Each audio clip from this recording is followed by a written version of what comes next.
I think that in the end, what I really figured out was that they're not that different. Right. At least they don't have to be. But I think the one thing that happens for us as prosecutors, I mean, we do cases. We don't often get to know people really as humans, but there are exceptions to that, and Hmm. and this was one of them for sure. Where I know that you had expressed interest even as the case was going on, as it was finishing up, and doing some positive things, and so I'm glad that it worked out that way, where we were able to then do something meaningful Yeah. and have that.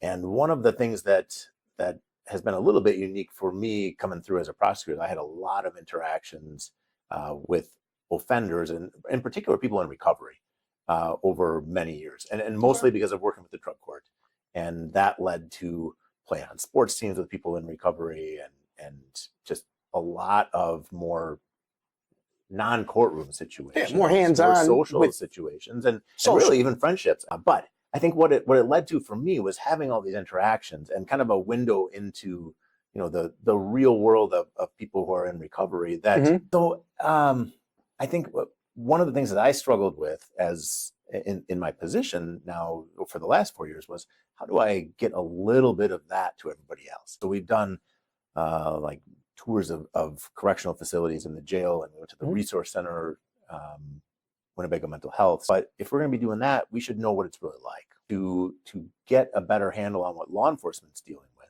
because we get a police report which is very sterile. Okay. To do some of this stuff to get people out there understanding kind of a little bit more about the offender side of things. Hmm. So I mean, just having people have more meaningful, real experiences, if they are going to be making some of these decisions, these Hmm. judgment calls that, I mean, I already mentioned are so important.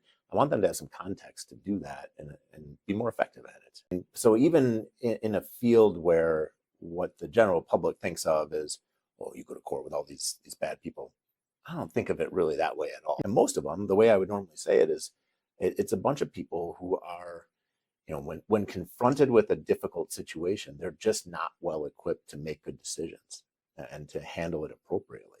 And I think I mean, for me to walk into it with that perspective, or for any prosecutor to Hmm. walk into it with that perspective, would make me better equipped to figure out, okay, what does somebody need?